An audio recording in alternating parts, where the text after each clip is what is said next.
After finishing the monologue, they engaged in churning butter.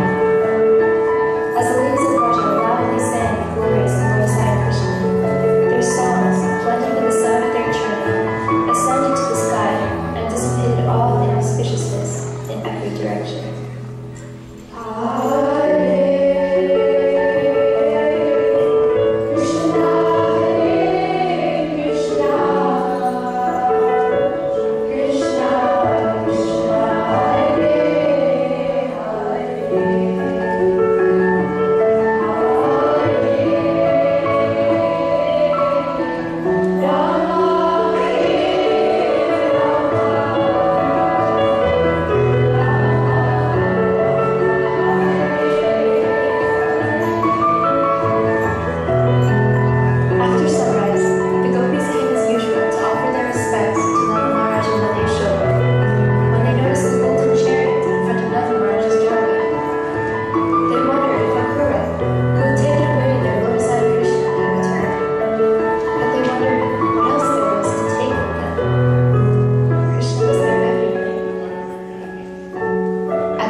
Because he was conquered by a woman, he disfigured another woman who came to him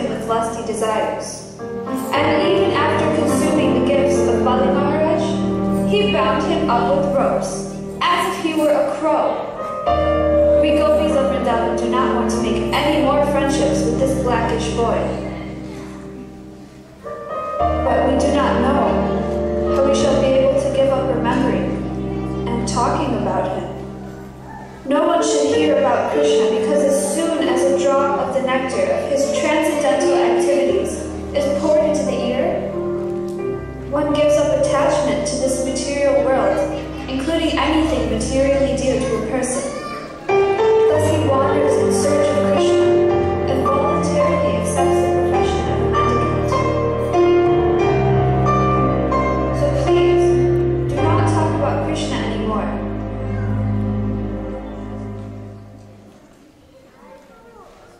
Oh no! Where has he gone?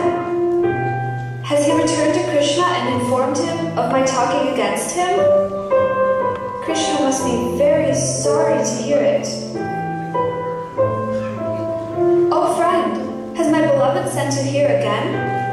I should honor you, so please choose whatever boon you wish. But why have you come back here to take us to him?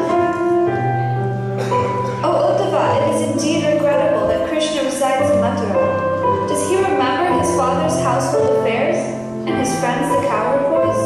Oh great soul, does he ever talk about us, his maidservants? When will he lay on our heads his Amru-scented hand? Will Krishna ever come back? Certainly, the gopis are all successful and are worshipped everywhere because of their dedication to the Supreme Personality of Godhead, Vasudeva. By your great fortune, you have established an unexcelled standard of pure devotion for the Lord, a standard even the sages can hardly attain. By exhibiting your love for Krishna and separation from him, you have shown me great mercy. Now please hear your beloved's message, which I have come here to bring to you. My dear gopis, my dear friends, please know that separation between ourselves is impossible at any time, at any place, or under any circumstances, because I am all-pervading and nothing is separate from me. Transcendental knowledge of the Absolute is no longer necessary for me. You are accustomed to loving me from the very beginning of your lives.